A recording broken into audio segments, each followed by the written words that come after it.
Há 118 anos, dois visionários se juntaram para criar a primeira escola de comércio do Brasil. De lá para cá, a FECAP não parou de juntar. Juntamos sonhos, somamos esforços, aproximamos talentos e empresas. Juntamos quem é diferente, unimos fronteiras, colecionamos conquistas. Somamos conhecimento, unimos a tradição e o novo. Juntos, misturados, conectados. O que nos junta vai além do espaço físico da sala de aula. O que nos une é o espírito alvarista de trabalho em equipe, cooperação e inovação. Estar junto é ter alguém com quem contar. Estar junto é ter alguém para nos incentivar. Junte-se a nós. Juntos, iremos cada vez mais longe. Na FECAP, a gente realiza juntos. FECAP. 118 anos juntando tradição e juventude.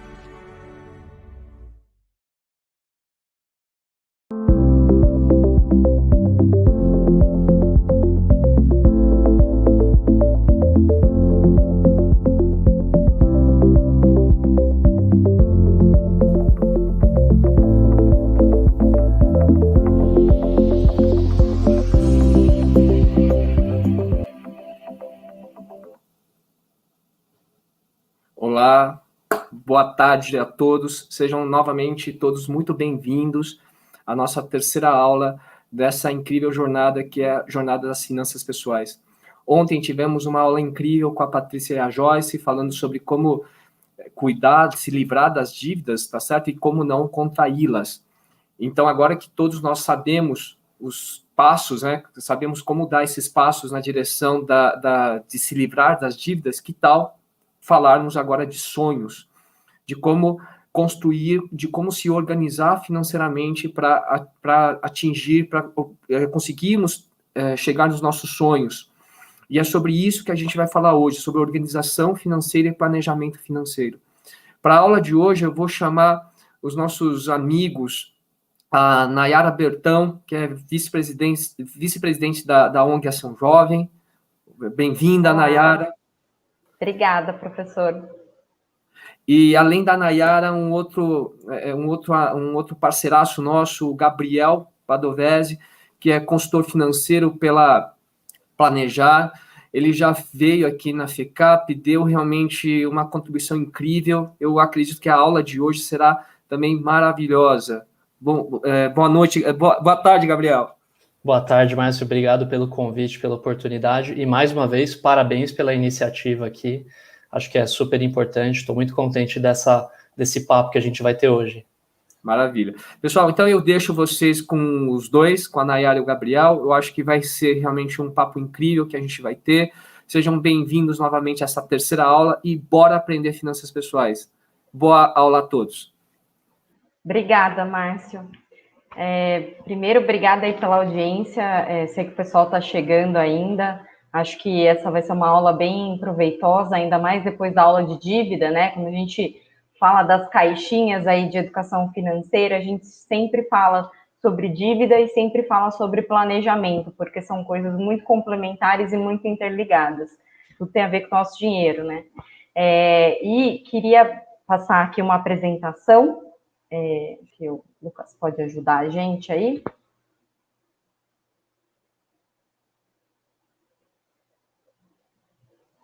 Deu certo? Deixa eu apertar. Só colocar no modo de apresentação, né? Acho que já está aparecendo aqui.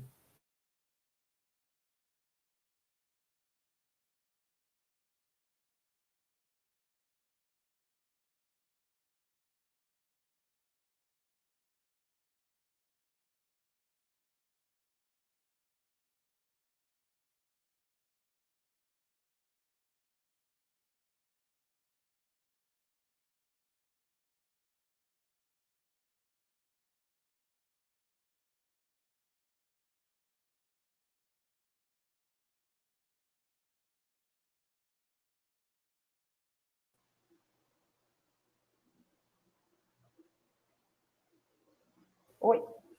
Oi, Renai, caiu? Caí. As questões de home office, né? Mas vamos lá. Deixa eu compartilhar de novo a tela aqui com vocês. Boa. Acho que agora foi.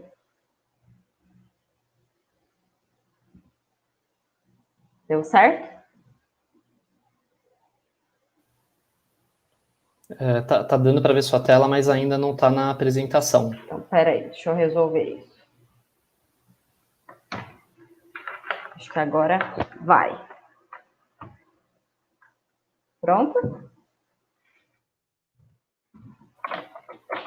Ela está aparecendo direitinho. Voltou para outra tela. Acho que você vai ter que ficar só com o PPT. Fechou, vamos lá. Vamos lá? Não tem como ter contato visual com vocês e apresentação ao mesmo tempo. É isso aí.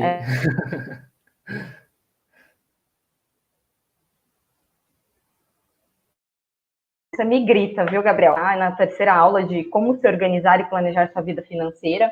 É um passo bem importante aí antes da gente falar sobre investimentos. Então, vamos entrar. A nossa aula chama Planejamento Financeiro para a Vida. O Gabriel vai explicar um pouco melhor o porquê, né? Mas, assim, só para adiantar já para vocês um pouco, quando a gente fala de dinheiro, dinheiro tem a ver com tudo, né, da nossa vida. É um meio para a gente realizar inúmeras coisas da nossa vida. E também é uma fonte de estresse para muitas pessoas em muitas situações. A gente traz aqui uma pesquisa da gestora BlackRock de 2019, que coloca aí o dinheiro como uma causa, né, um motivo de estresse para 58% das pessoas. É mais ainda do que trabalho. A gente fala muito sobre, né, estresse vindo do trabalho, também a família, né, os problemas de relacionamento, mas o dinheiro, ele perpassa muito também como a gente está se sentindo, como a gente lida com as situações do dia.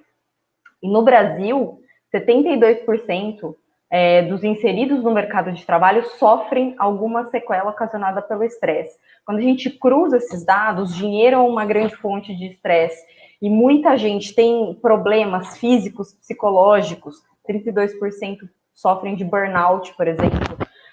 Muitos são relacionados a dinheiro. Então, falar sobre dinheiro, falar sobre educação financeira é muito importante em qualquer fase da vida, em qualquer momento. Por isso que o Ação Jovem, a gente acredita muito na educação financeira para realmente promover mudanças no país. E principalmente entre os jovens, que a gente acredita que realmente é um público que tem muita oportunidade aí para aproveitar e gerir melhor o seu dinheiro. E aí, no exterior, essa pesquisa também fala que 70% dos empregados gostariam que a educação financeira fosse provida pelo empregador.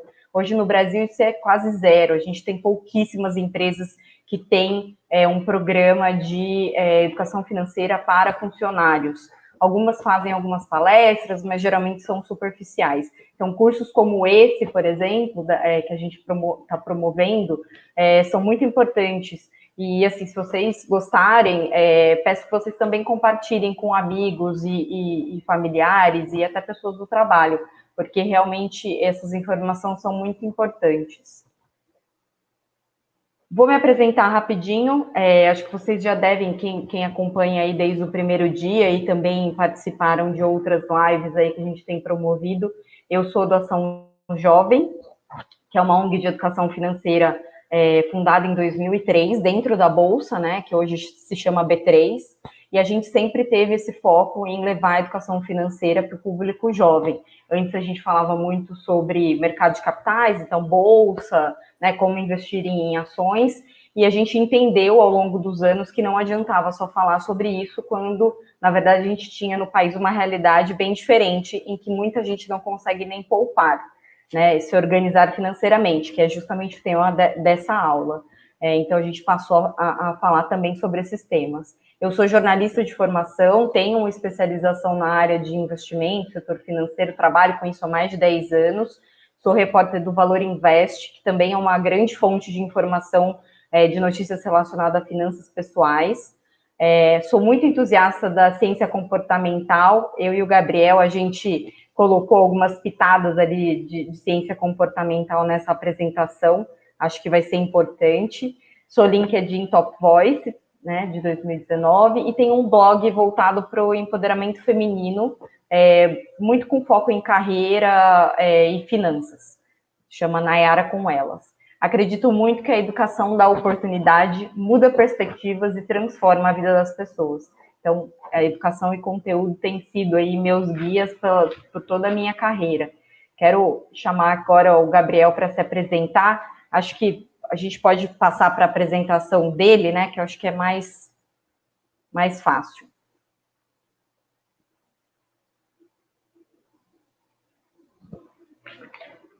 Deixa eu tirar do mudo antes, que senão depois eu não vou conseguir tirar. Vocês estão vendo aqui? Já vem minha tela, Nai? Tá vendo? Tá tudo certo aí ou não? Tudo certo. Então, beleza. Então, eu sou o Gabriel Padovese, né? Esse daí na foto é meu filho. Na brincadeira, acho que eu preciso atualizar essa foto. Eu sou especialista de investimento no Itaú hoje, né? Trabalho na equipe de recomendação de investimentos. Também nessa parte de ciências comportamentais, sou entusiasta especialmente de arquitetura de escolhas, né? Apesar de acompanhar bastante o tema e ser uma referência dentro do Itaú para esses assuntos, né? E como um grande objetivo que eu tenho, assim, é buscar transformar a vida das pessoas, de fato, através do desenvolvimento financeiro, né? Então, a Nai já colocou aqui o ponto do porquê que essa apresentação chama Planejamento Financeiro para a Vida, né? E acho que a ideia aqui é ser um pouco mais do que uma aula, tá? A ideia aqui é trazer para vocês conceitos que possam ser incorporados de maneira prática. Talvez até algumas coisas poderiam ser uma introdução à aula que vocês tiveram sobre crédito, por exemplo, mas acho que aqui é muito válido como um trabalho de diagnóstico e que ao longo dessas próximas 4 aulas, né, que vocês vão ter, vocês consigam já ter um enfoque um pouco melhor de o que pode ser interessante trazer para a vida de vocês e o que pode não ser interessante ou que não é o momento de olhar, né, porque quando a gente fala de planejamento financeiro, o planejamento financeiro engloba muitas coisas e não dá para abraçar o mundo, né? Então, saber que recorte que vocês querem fazer é muito importante, né? Antes de falar de planejamento financeiro, de orientação financeira, eu acho que o primeiro ponto quando a gente fala de dinheiro, a gente está falando daquilo que ele pode te proporcionar enquanto ser humano, né? Então, a primeira pergunta que eu quero deixar para vocês refletirem depois é o que o dinheiro representa para cada um de vocês, né?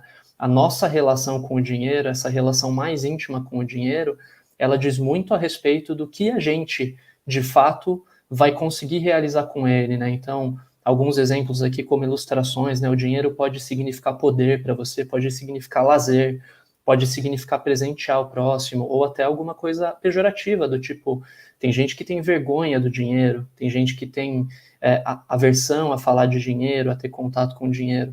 Ter essa noção, ter essa primeira autocrítica é muito importante para a gente ter um bom relacionamento com ele, né?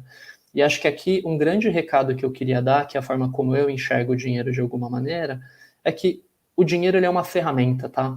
O dinheiro ele é uma ferramenta que, dependendo de como a gente usar, ele pode servir como aquele catalisador que vai fazer a gente se desenvolver em qualquer dos ambientes, dos aspectos da nossa vida que a gente queira, né? Tem uma frase bonita do Schopenhauer aqui que fala, né, que o dinheiro é a coisa mais importante do mundo, porque representa saúde, força, honra, generosidade. Mas, dependendo de como a gente enxerga, ele também pode representar doença, fraqueza, desgraça, maldade. Então, o que a gente faz com o dinheiro, a forma como a gente endereça o dinheiro, ele tem muito a ver com o que a gente quer para a nossa vida e ele pode ajudar a gente a desenvolver qualquer aspecto, tá? Até, assim, não é à toa que tem coisas aqui nesse slide, como, por exemplo, espiritualidade, né? Como a gente pode fazer doação, por exemplo, sem dinheiro, né? Como que a gente pode se solidarizar com os outros se de repente está faltando alguma coisa para a gente. Então, acho que esse primeiro ponto de vista aqui é muito importante para a nossa boa relação com as finanças, né? E um pouco do roteiro que a gente vai trabalhar aqui, eu trouxe aqui o Golden Circle, né? Meio adaptado aqui para o nosso contexto, né? Quando a gente fala de planejamento financeiro, normalmente a gente fica muito focado nas ferramentas. Vamos montar uma planilha, vamos fazer aqui um estudo, uma análise, anota os seus gastos, né? Faça. Mas a gente não consegue direcionar um porquê um como, né? Então, por que eu tenho que me organizar financeiramente, né? Para atingir meu propósito, para atingir aquilo que eu quero buscar. Então, a gente vai trabalhar um pouquinho nessa conversa hoje sobre propósito. A segunda coisa, como, né? Eu poderia falar para vocês aqui que todos vocês precisam terminar essa noite com uma planilha de Excel atualizada com todos os gastos. E muitos de vocês vão dar risada e falar que isso é impossível de fazer dado o comportamento, o tempo, a rotina que vocês têm. Então a gente precisa entender esse como também, e aí sim a gente discutir um pouco de que ferramentas a gente tem disponível, né?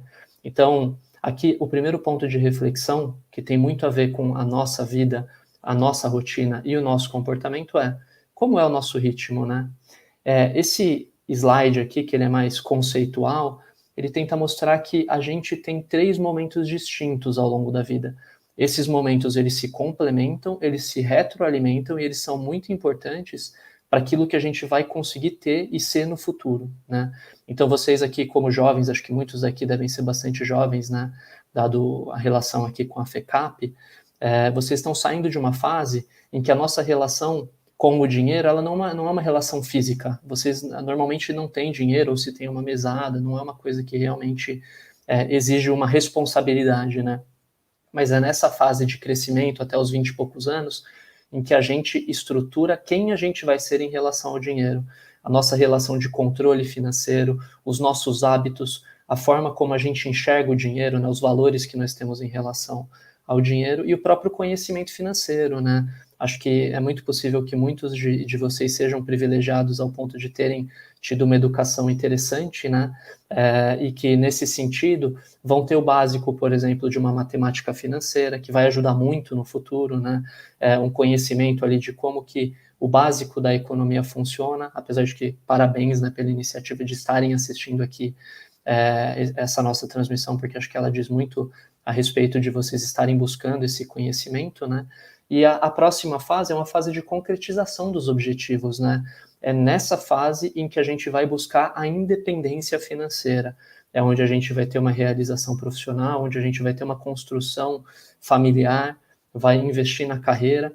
É uma fase bastante longa, que tem uma consolidação, né? Dá para ver que, não sei se vocês conseguem ver meu mouse, né? Mas entre os 20 e os 40 anos existe uma ascendente maior, depois ela começa a estabilizar, e eventualmente até mais para o final da carreira, ela até tem um pequeno declínio, uma estabilização maior. Isso é o natural, é o que costuma acontecer com a maioria das pessoas, né? E a última etapa é a etapa de legado, em que a gente vai lidar com as consequências daquilo que a gente escolheu. Aqui pode ser uma fase de total independência, eu não preciso trabalhar, eu posso curtir a vida, eu posso fazer os meus projetos, né? Ou total dependência, né? Eu não tenho emprego, eu tenho que depender de alguém, né? Então, a gente conseguir se programar para essa fase é uma fase que é muito importante para a gente poder lidar com a família, lidar com a saúde de uma maneira que seja proveitosa, e essa é uma fase que está cada vez mais longa, né? E para a gente poder provocar um pouco essa reflexão, existe um estudo muito interessante aqui da Ambima, que a Nayara vai apresentar, que mostra qual é o perfil dos brasileiros em relação ao dinheiro. Eu acho que existem vários perfis comportamentais que a gente poderia ter trazido aqui, mas acho que isso daqui mostra muito qual é a realidade do Brasil. Então, é muito provável que vocês se identifiquem com esses perfis. Fica até a provocação aqui, a sugestão que vocês reflitam sobre qual é o perfil que vocês estão, de fato, porque isso vai dizer muito sobre quais são as ferramentas que são mais adequadas e quais são as necessidades que são mais adequadas para vocês. Nay, eu vou passar aqui para o próximo slide, né? Fica à vontade aqui para apresentar. Tá bom. Vamos lá. A Ambima foi para a rua, literalmente. Eles contrataram uma consultoria que faz uma análise não só quantitativa, mas também qualitativa, e foi entender qual que é a relação das pessoas com o dinheiro, né? E uma coisa muito interessante que eles tiraram de conclusão é que a relação com o dinheiro tem muito a ver com o estilo de vida da pessoa. E o estilo de vida da pessoa tem a ver com a família, tem a ver com os relacionamentos, tem a ver como ela lida com todas as situações da vida dela. É muito parecido. E por que isso é interessante? Porque quando a gente fala de dinheiro, a gente pensa muito em algo, né, supra, assim. E na verdade, não. O dinheiro, ele está presente em todos os aspectos da nossa vida. De alguma forma ou de outra, é um intermediário. E aí, o que eles tiraram de conclusão disso? Depois de avaliar aí vários perfis, ir na casa das pessoas, conversar, gravar, tem uns vídeos super legais que depois posso até passar para vocês aí pelo YouTube, uns vídeos que eles mostram um pouco do dia a dia das pessoas de cada um dos perfis. Eles chegaram à conclusão de que tinham 5 grandes grupos na população brasileira. É óbvio que pode ser que você se encaixe em um e outro, né? Não só em um, mas assim, são basicamente alguns grupos, né? Com algumas características em comum na população. E eu queria que vocês prestassem muita atenção nas características e depois escrevessem no chat do YouTube com quais vocês se identificam mais, tá bom? E depois a gente vai ver aí qual que é mais ou menos a da turma aí, qual que é o perfil majoritário da turma. Então, o primeiro perfil é o perfil planejador. O que é o perfil planejador? É um perfil ambicioso, é um perfil que traça os seus objetivos, cumpre os seus objetivos.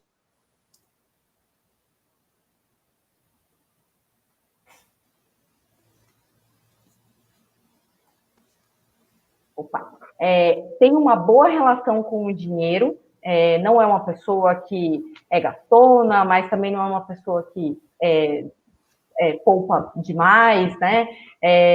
Que gosta de superar barreiras, então esse negócio do plano, de conseguir, né, realmente dar aquele check no plano, ver que no fim do mês, fim do ano, conseguiu, é bem o perfil do planejador. O dinheiro é um objetivo em si, né?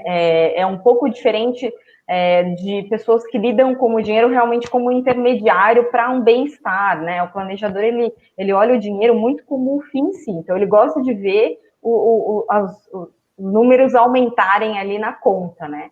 E realmente vê prazer nisso. E não lida muito bem com reveses, então assim, as emergências e tal tiram um pouco o planejador do sério, né? Porque no fim, acabam ferindo aí o planejamento. Esse é um perfil que 22% dos brasileiros têm. E o que dá para fazer, né? Se você é do perfil planejador? A primeira coisa é cuidado para não desumanizar. O que significa isso, né? Quando você foca muito no dinheiro como objetivo final, você acaba atropelando o que é, de fato, o relacionamento, né? As pessoas. Então, assim, talvez você deixe de fazer algo que pode ser muito importante para o relacionamento só para conseguir cumprir aquela meta. Então, acho que pensa um pouco se realmente você tem que fazer aquilo, se de repente não dava para flexibilizar um pouco, né? Essa é uma dica aí que a gente dá para esse perfil. E viver a vida com mais leveza. Como sempre há um plano, né? E esse plano precisa ser cumprido na cabeça do planejador, isso é muito importante, aquilo se torna também um fardo, né? Então, as metas têm que ser cumpridas e se você sai um pouco do planejamento, isso causa um estresse. E também buscar um sentido para esse dinheiro, né? Muitos planejadores, eles só acumulam por acumular e não tem planos definidos. Eu estou acumulando para poder fazer uma viagem, quero fazer criar uma empresa, né? Abrir um negócio. Não, muitos deles ou delas, né, só acumulam mesmo para ver o dinheiro crescer na conta. Então, ter um sentido, acho que pode dar um equilíbrio aí para o planejador. Pode passar para o próximo.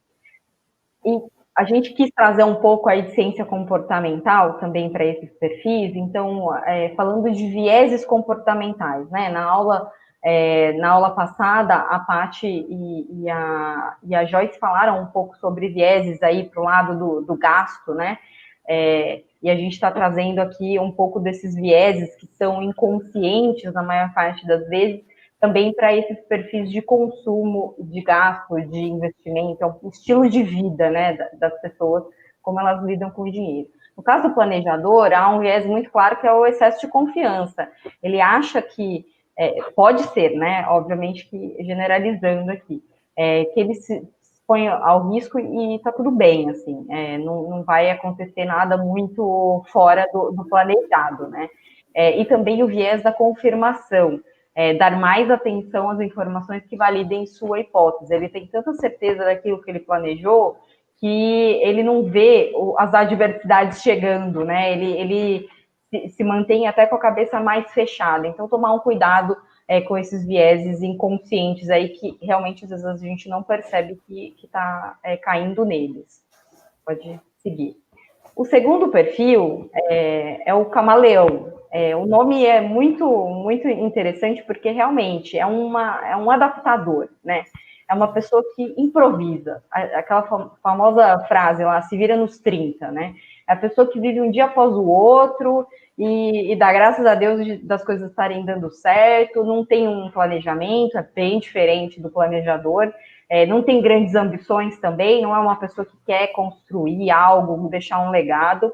Ele valoriza as coisas simples, eu acho que isso é um ponto positivo do camaleão. Ele não precisa de muito, não precisa de grandes somas, não precisa de grandes bens, né, ativos para ser feliz. Ele consegue valorizar coisas pequenas, até porque ele não alcança muitas coisas grandes, né?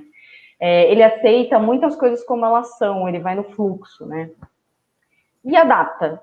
Eu acho que esse é um perfil bem importante aí para fatia, né, de 29% dos brasileiros são camaleões, e eles, qual que é o problema, né, do camaleão? Eles guardam pouco ou nada de dinheiro, lidam muito, até lidam bem com limites, mas diante de alguma emergência maior aí financeira, acabam se atropelando bastante, é um tipo que pode cair em dívida facilmente. Então, o que fazer se você é um camaleão, né, para evitar aí grandes problemas? Ter um propósito claro, né, do que você quer, pode ajudar não só a reduzir as tensões com relação ao dinheiro, mas até você conseguir gerenciar melhor o dinheiro. Então, essa falta também de visão, planejamento do camaleão acaba atrapalhando um pouco ele a guardar dinheiro, porque ele não tem muito propósito, é um dia após o outro, né? Então, ter algum propósito, mesmo que seja um, e mesmo que não seja seu, por exemplo, para um filho ou para uma mãe, para outra pessoa, pode ajudar o camaleão a se organizar melhor. E buscar um método que funcione. Se anotar as coisas não funciona, então saca dinheiro e você só usa dinheiro. No supermercado, vá com o dinheiro contadinho. Você não corre muito risco ali de gastar excessivamente. Ou já direcione uma parte do seu salário para algum tipo de poupança, não a poupança, algum tipo de poupança ou investimento, para não ver esse dinheiro e não correr aí o risco de gastar. É muito assim, como o camaleão é um ser adaptativo, né, eu acho que isso pode ser um ponto positivo, você pode testar ferramentas que funcionem e se adaptar aí a elas. E aí os vieses do camaleão, né, para tomar cuidado aí. A questão da inércia, então, esse deixa a vida me levar aí e vai levando e as coisas vão acontecendo e você não vai construindo nenhum tipo de reserva, pode ser um grande problema. E também a inércia dificulta, né, a mudar de hábito, a mudar de ideia, a construir algo. Então, a inércia é muito perigosa aí, a gente fala muito sobre inércia financeira também, que é não fazer nada, né? Então, é um viés aí para se tomar cuidado. O outro é o do status quo, que tem pouco a ver com isso, que é a tendência de permanecer sempre na mesma situação. Então, alguém pergunta, você não tem ambição de trocar de casa, ou de carro, ou, enfim, fazer uma grande viagem, o camaleão é muito... Não, tá tudo bem, né? Então, talvez ter ali um pouco de perspectivas, né? Pensar em algo diferente mudanças pode ser interessante para o camaleão. Aí, terceiro perfil, né, que é o sonhador. A pesquisa mostrou que é o perfil que tem menos pessoas, 6% dos brasileiros são sonhadores. E acho que o nome diz bastante que é um perfil que gosta de sonhar, que pensa muito no futuro, né? Então, assim, as realizações grandes, isso dá muito, não só prazer momentâneo, mas assim, é nisso que o sonhador ou a sonhadora se agarra. Então, é um tipo de pessoa que também tem dificuldade em curtir o hoje, é uma pessoa que sonha muito, e por sonhar, às vezes, grande demais, esse sonho é grande demais, e aí a pessoa desanima, porque não tem o aos pouquinhos, né? Não tem um plano de curto, médio, longo prazo para chegar ali no seu objetivo. O sonho, às vezes, é tão grande que ela vê que não vai dar certo, e aí desanima. Então, esse é também um problema, digamos, do sonhador. Se algo der errado, é culpa das circunstâncias. Então, é sempre do tipo, não deu certo por causa da economia, não deu certo porque, enfim, não consegui o financiamento do banco, não deu certo porque meu chefe não enxerga o potencial que eu tenho. Então, assim, sempre a culpa é no outro também e não em si. O que fazer, né? Desenhar cenários e saber como sair deles. Então, acho que a questão do plano para o sonhador é importante, mas é um plano palpável. Então, o legal para o sonhador é ter os sonhos e dividi-los em pequenos, né, projetos ou planos de curto, médio e longo prazo. E também pensar em o que pode dar errado ali, né? Do tipo, se algo não der certo, qual que vai ser meu plano B? Não ficar só imaginando que as coisas são grandiosas demais e vai dar tudo certo. Trazer também um pouco de realidade, né, para pé no chão. Conhecer as ferramentas, né, que podem ajudar nessa questão da gestão do dia a dia, do plano. Então, quando a gente fala, por exemplo, de empreendedorismo, que eu acho que muitos sonhadores querem ser empreendedores, né, porque muitos não alcançam isso, porque sonham muito alto, pensar em quais ferramentas de gestão esse sonhador conseguiria ter ali à mão, que mostre a evolução dele, o que ele precisa fazer, ou ter pessoas que tenham um outro perfil mais pé no chão próximo. Né? E eu acho que para o sonhador, assim, é basicamente isso. Queria falar dos vieses agora do sonhador, que são vários. Então, assim, a falta de autocontrole, sonha muito e pouco pé no chão, né, que a gente já falou, bem diferente aí do planejador. O excesso de confiança, então, que age por impulso, é muito movido pela emoção. Eu sou pisciana, sou de peixes e às vezes eu sou um pouco sonhadora, mas esse não é o meu perfil, mas eu me identifico um pouco aí com esse perfil também. A autoatribuição, se der certo, a responsabilidade é minha, se não der, é de fora. Não foi a minha culpa. Atenção seletiva, só presta atenção àquilo que condiz com seus interesses e atitudes. Pode ignorar grandes riscos.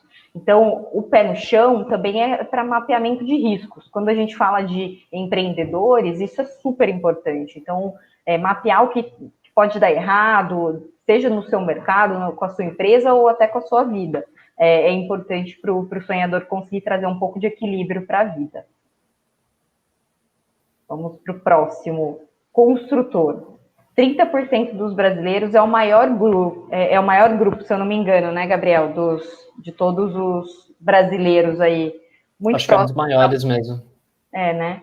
E isso me surpreendeu quando eu vi a pesquisa, porque eu imaginava que o camaleão ia disparadamente ser o grande perfil do brasileiro, né? Porque a gente vê muito esse perfil em novelas e muito retratado aí nos entretenimentos em geral, mas o construtor é o maior. Qual que é o legal assim, do construtor? É o que faz e sempre. Faz pouco, mas faz. Então, ele constrói realmente as coisas, tijolinho por tijolinho, é uma pessoa disciplinada. Então, realmente, quando se propõe a poupar, ele poupa, mesmo que for pouco, ele investe mesmo que for pouco, tem sonhos, mas também são relativamente limitados, né? São poucos, não é como um sonhador. Apesar dele poupar, nessa classe é mais difícil ver gente que investe também. Então, é uma pessoa que o risco é um fator muito importante. Depois a gente vai falar dos vieses, mas assim, é difícil o construtor tomar grandes riscos, justamente porque ele entende como é difícil ir construindo algo, né, passinho a passinho. Então, ele não quer dar vários passos para trás aí, diante de um grande risco.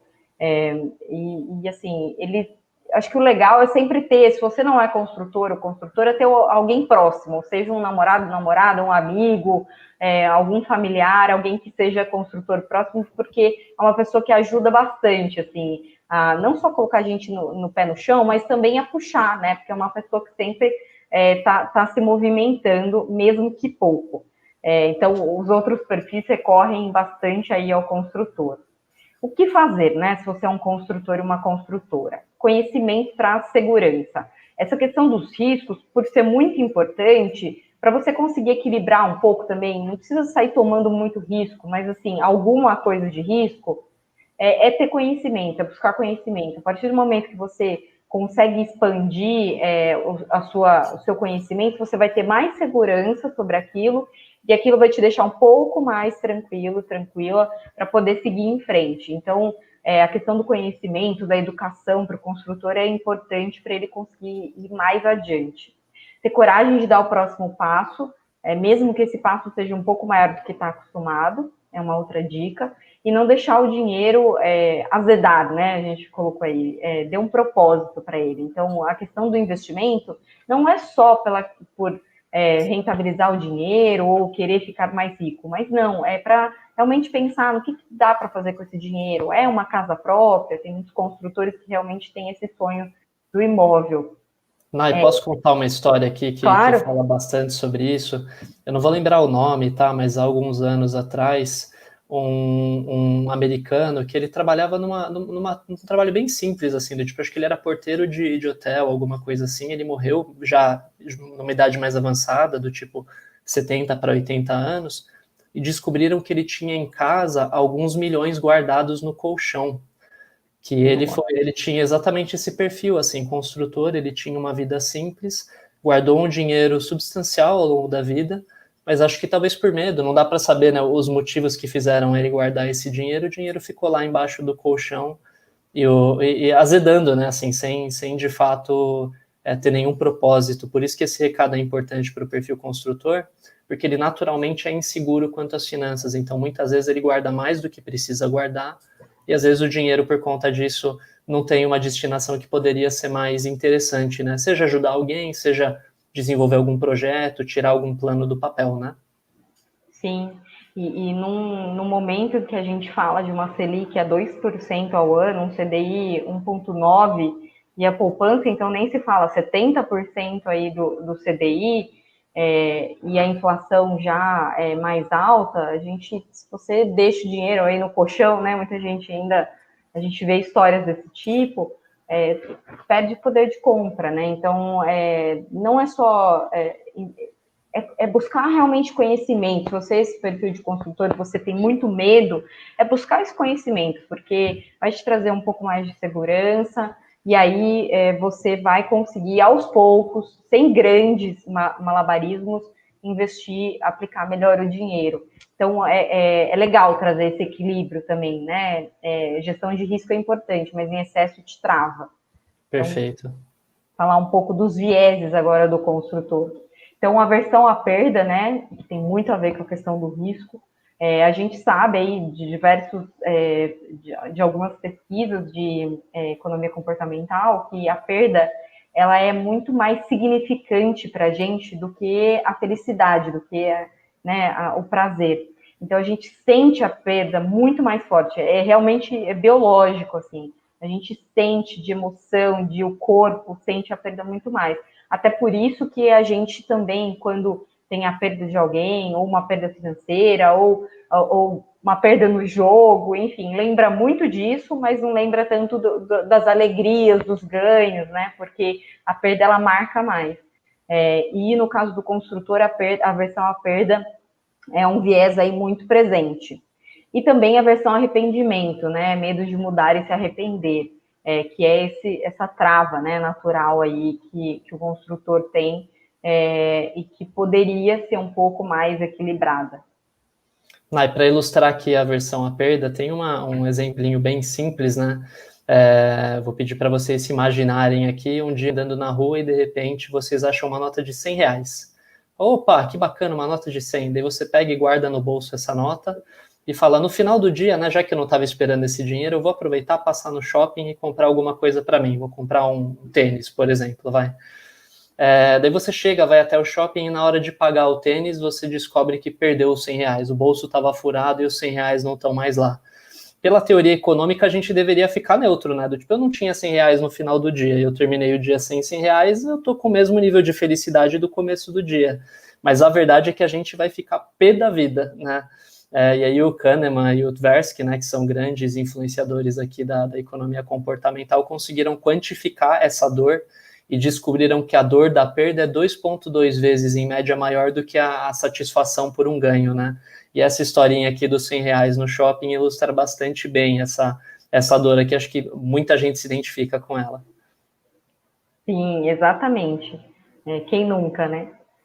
E aí, para o nosso quinto perfil, já vi que algumas pessoas estão colocando aí no chat, acho que agora vocês já vão ter o quadro completo aí, para poder responder o que vocês acham que é mais o perfil de vocês, que é o despreocupado, né? O que é o despreocupado? A pessoa realmente despreocupada com relação a dinheiro. Então, deixa a vida fluir, busca muito presente, as sensações, não se compromete muito. E lembrando mais uma vez, a gente está falando sobre a relação com o dinheiro, mas a relação com o dinheiro é a mesma dessas pessoas com outras questões da vida, né? Então, é um perfil que se liga muito a despreocupação também com grandes preocupações de relacionamento, de dívida, de outras questões. Não se preocupa muito com o dinheiro em si, então vive um dia ali de cada vez, está tudo bem. E assim, é legal desse perfil, não é a maioria, né? 11% só dos brasileiros, mas é bem do fluxo, né? Acho que todo mundo tem algum amigo ali que é bem despreocupado, tem gente até que esquece a carteira, né? Que, enfim, pede para alguém pagar, tem sempre alguém para quem recorre.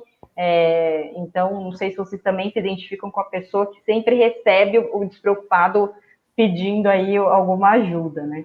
E o que fazer se você é o despreocupado? Proteja-se de si mesmo. Então, assim, aqui, para o despreocupado, as questões de autocontrole e automatização são interessantes. Então, assim, quando a gente fala, por exemplo, de poupança, mecanismos que você já separa no dia que caiu o seu salário ou sua receita, já separa um dinheiro ali para uma poupança, para uma previdência, para um fundo, para um título público, o que for, esse tipo de ferramenta que já tira, né, automático, que você nem vê, pode funcionar bem, porque muitos despreocupados, o problema deles não é, às vezes, falta de dinheiro, muitos deles ganham bem, realmente uma despreocupação e ali vira uma desorganização financeira que a pessoa não entende para onde foi o dinheiro. Então, ter aplicativos, né, que já façam gestão ali do orçamento de forma automática também pode ser uma boa solução para o despreocupado.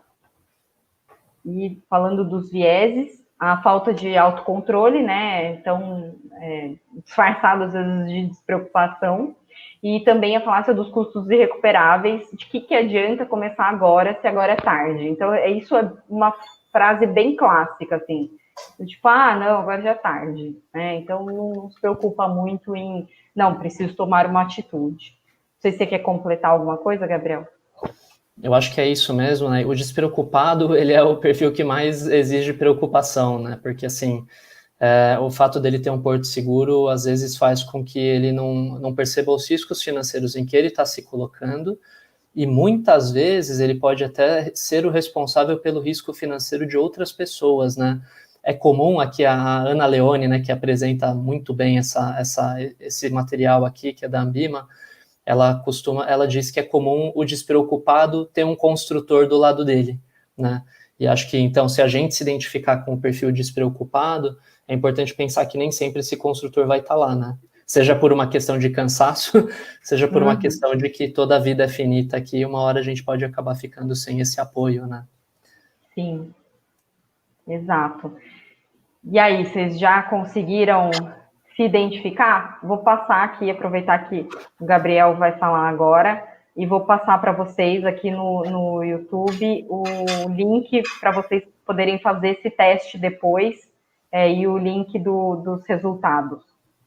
Muito bom, né? E acho que um recado importante, eu estava acompanhando o chat aqui, um recado interessante é que não existe assim, eu só sou uma coisa, né? Claro, pode ser que a gente se identifique muito com o perfil, mas é muito natural que as pessoas se identifiquem com mais de um perfil, tenham características de vários, tá? Então, é comum mesmo essa dúvida, eu não sei, às vezes eu tenho uma cara de sonhador, mas às vezes eu sou planejador, isso de fato acontece, tá?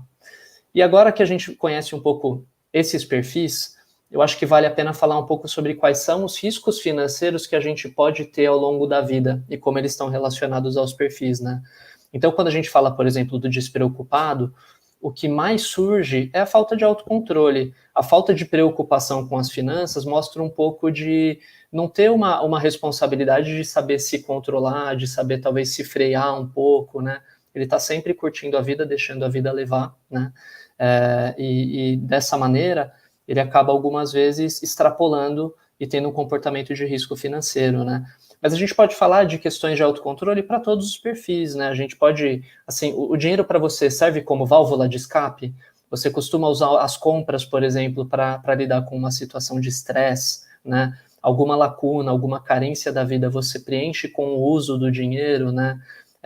Por meio... E aqui, como o dinheiro é um veículo, pode ser de diversas formas, né? Seja saindo muito, seja gastando muito, seja comendo muito, né? Você faz o dinheiro escoar para preencher uma lacuna. Se algum desses pontos é muito evidente em você, é importante trabalhar esses aspectos comportamentais, porque não é só a parte de ferramenta que você precisa, é a parte comportamental um pouco mais desenvolvida também, né? Então essa é uma dica super importante. E aí, quando você já começa a ter um desenvolvimento maior, você já tem uma noção do trato com o dinheiro um pouco maior, entram dúvidas que são mais de longo prazo, né?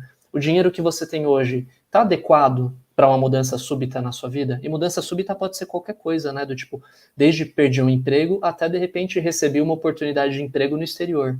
Eu consigo me mudar amanhã, né? Eu tenho essa capacidade, e é óbvio que, dependendo da necessidade, o dinheiro necessário é outro, né? Mas assim, a gente está preparado para alguma mudança na nossa vida, né?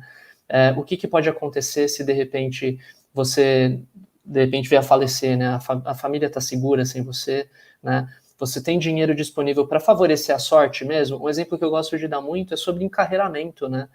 Imagina que você está super insatisfeito em uma empresa, você quer mudar de emprego, você acha que tem uma possibilidade de conseguir um emprego diferente, mas as suas finanças estão super apertadas, né? Qual é a sua chance de repente, conseguir sair um pouco do emprego, investir num curso, investir em alguma coisa e tentar aumentar a sua empregabilidade, né? Ter dinheiro disponível favorece a sorte e é o segundo passo depois que a gente aprendeu a controlar as finanças, né? E por último, pensando em longo prazo, né? Como que vai ficar a sua qualidade de vida no futuro? Você já pensou nisso? O dinheiro que você está guardando hoje vai te ajudar a ter qualidade de vida ou você vai ter que se adaptar a isso, né? Se tiver que se adaptar, você está disposto a se adaptar? Você é um camaleão ou está disposto a se tornar um camaleão, né? E no último caso, né? Você vai delegar a responsabilidade do seu futuro para os seus filhos, né? Esses são os riscos, tá? Essas perguntas, elas são duras mesmo. Provavelmente vocês sentiram algumas delas e é proposital porque as dores que vocês sentiram aqui são aquelas que a gente precisa olhar o mais rapidamente possível, e vão surgir outras, tá? É natural e é importante ter essa revisão do risco financeiro que a gente tem ao longo do tempo, né? Então, aqui um último recado para a gente passar para a próxima parte, né? Quando a gente fala do propósito, de ter um propósito para as finanças, esse recado aqui que vem do Alice no País das Maravilhas é uma frase incrível do gato, né? A Alice entra lá naquele bosque e fala, para onde eu tenho que ir? E o gato fala, para onde você quer? Ela fala, eu não sei. Ela fala, bom, se você não sabe para onde você vai, qualquer caminho vai te levar lá, né? Então, ter um propósito é o que vai te fazer chegar aonde você quer. Chegar em algum lugar vocês vão, mas sem propósito não dá para saber muito bem aonde, né, vocês vão conseguir ir, né? Então, agora sim, depois que a gente deu toda essa introdução, a gente vai falar um pouco de ferramentas e tentando ajustar essas ferramentas justamente as características de cada um dos perfis, as características que vocês têm, né? A gente vai abordar aqui todas as ferramentas de planejamento financeiro, tá? Então, a gente vai voltar a falar sobre crédito. Como vocês já tiveram uma palestra incrível sobre o assunto, a gente vai passar um pouco mais rápido sobre crédito. A gente vai falar também sobre controle e vai falar também sobre investimentos. Vocês vão ter aulas mais aprofundadas sobre investimentos, então aqui a ideia é vocês terem uma ótica de selecionar o que eu vou precisar prestar mais atenção de um lado, o que eu vou precisar prestar mais atenção do outro, para vocês aproveitarem esse conteúdo para a vida de vocês de maneira prática, né?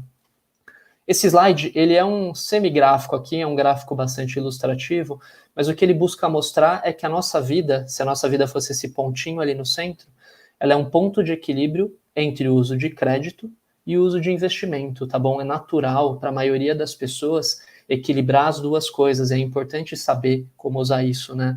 Aqui, o que está no meio da linha diagonal são pontos que a gente às vezes usa crédito, às vezes a gente usa o dinheiro guardado, mas são pontos que são mais comuns na vida cotidiana, a gente tem um equilíbrio entre as coisas, né? Então, cuidar de filho e da família, às vezes a gente tem alguma oportunidade ou alguma necessidade em que o crédito venha calhar, mas a gente usa muito dinheiro.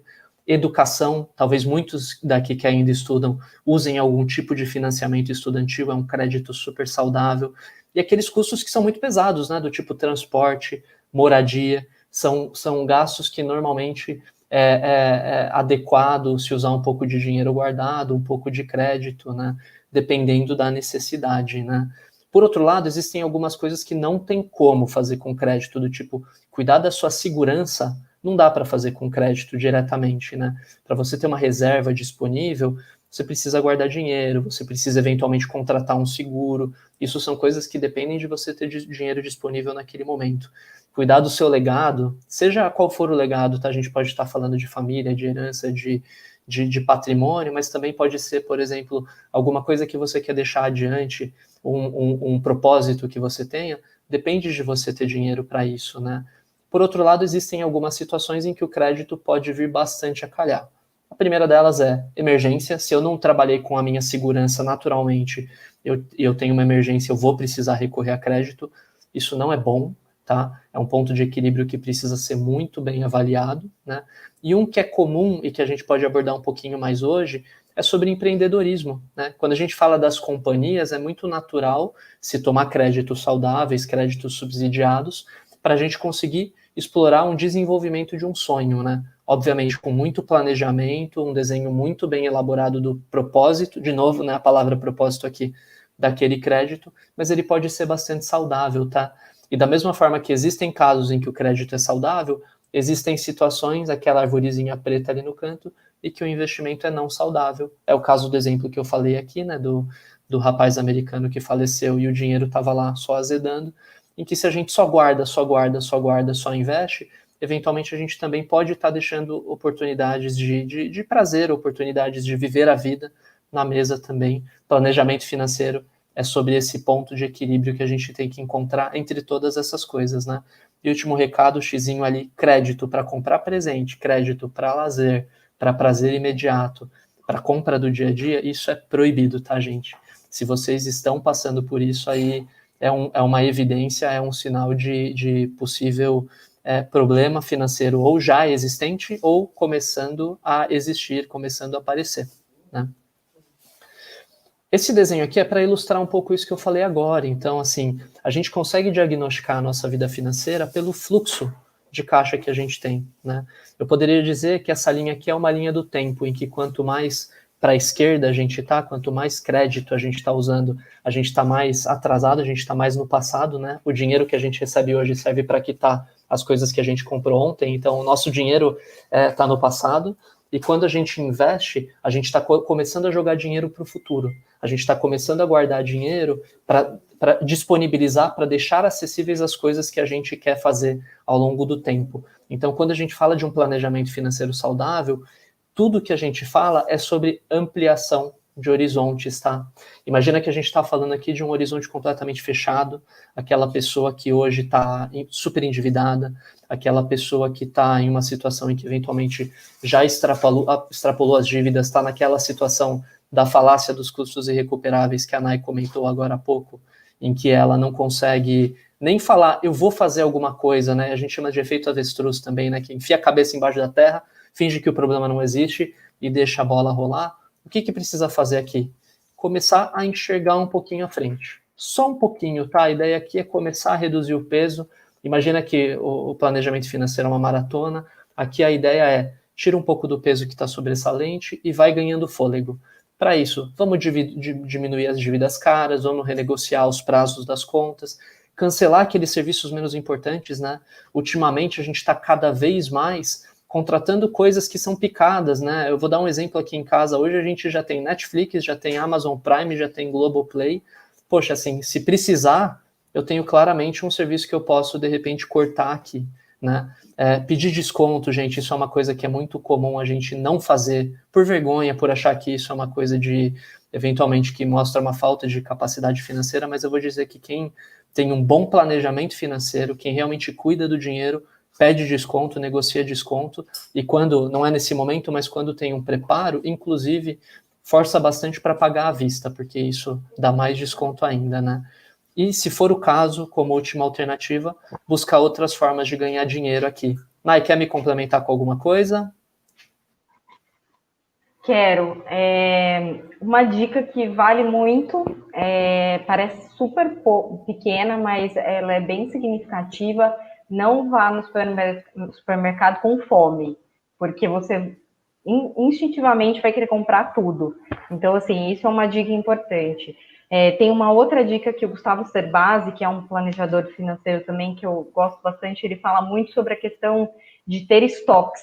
Então, às vezes, tem muita gente que gosta de comprar de bastante, né? Porque tem promoção e tal. E aí fica acumulando coisas em casa, às vezes coisas que acabam estragando, e aí esse é um dinheiro realmente jogado literalmente no lixo, né? E também coisas que de repente nem vão ser necessárias. Então, tomar um pouco de cuidado com a questão dos estoques, né? De volumes muito grandes.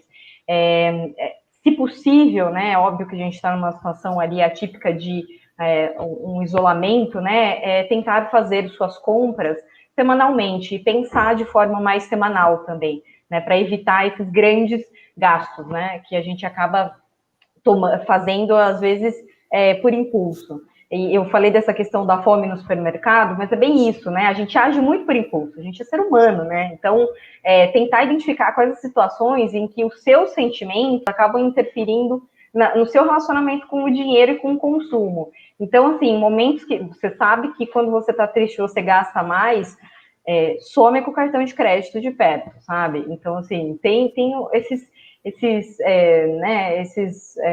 como se fala? Esses truques, né? Que a gente, se conhecendo, a gente consegue também proteger a gente da gente mesmo. Então, acho que são truques importantes. A questão de formas de ganhar dinheiro, acho que hoje em dia a internet traz inúmeras possibilidades. Então, dá para fazer serviços pontuais, né? Com consultoria ou alguns trabalhos pontuais, ou até mesmo serviços como Uber ou venda de alguma coisa. Então, acho que é muito legal também pensar nessas possibilidades, porque às vezes realmente tem muita gente que os gastos já estão ali comprimidos e a única forma de realmente ter uma vida mais equilibrada é aumentar as receitas. E a questão das barganhas aí de pedir desconto, se você tem vergonha, leva alguém que não tenha para fazer uma compra. Sempre dá certo. E outra coisa, pesquisem sempre na internet antes de comprar alguma coisa.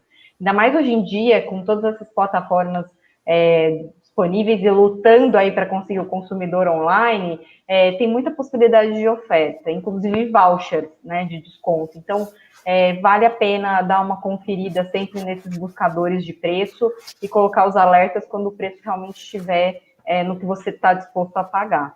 É isso. Excelente, Nai. Uma dica complementar à última aqui, busquem sim descontos na internet, tá bom? Mas sempre pensem se o propósito daquilo é importante, né? A gente acaba ficando, às vezes, muito impressionado com algum desconto, com alguma oportunidade, e aí entra na questão do estoque que você comentou, né?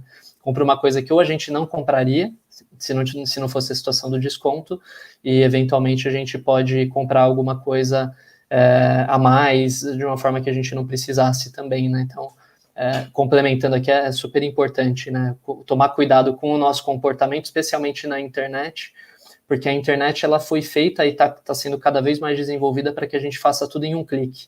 Então, é fácil fazer e se arrepender depois, né? E aí, depois que comprou, fica um pouco mais complicado, né? O próprio marketing estuda muito ciência comportamental para poder fazer o inverso, né? Em vez de você se autoconhecer e não cair nele, é você realmente cair logo de cara, né? No viés. Então, tem que tomar um certo cuidado mesmo.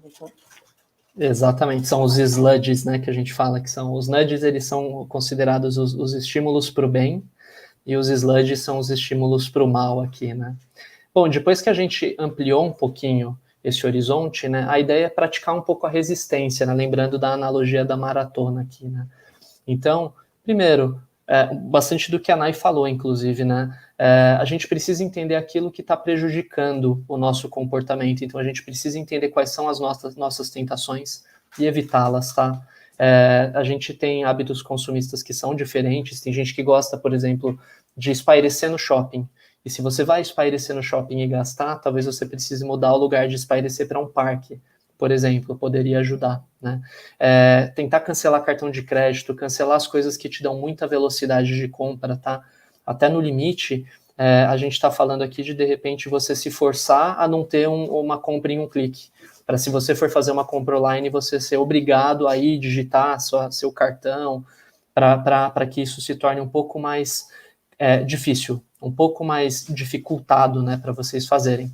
Além disso, para quem tem família, tá, gente, tem que juntar o time. Às vezes a gente, especialmente quando a gente está numa situação de problema financeiro, a nossa tendência, muitas vezes, é associar esse problema financeiro a uma falta de poder, a uma falta de capacidade. Seja, por exemplo, porque eu não tive um bom sucesso profissional, seja por associar o dinheiro realmente a poder, a capacidade de conquistar as coisas. Então é comum a gente não querer conversar sobre problema financeiro com as pessoas mais próximas, e isso potencializa o problema. É muito difícil você chegar para um filho que te pede um presente e você não comprar se ele não sabe que você está com problema financeiro. Você às vezes compra para reafirmar aquele problema, né? Então aqui a ideia é jogar mesmo limpo, conversar com todo mundo ter o mesmo objetivo, isso ajuda demais. E aí, de maneira geral, você vai conseguir ter um desenvolvimento aqui familiar melhor nessa parte financeira, né? E se preciso, gente, às vezes a questão do comportamento, ela é um pouco mais complicada. Pode ser interessante buscar apoio, tá? A gente falou das questões comportamentais aqui envolvidas.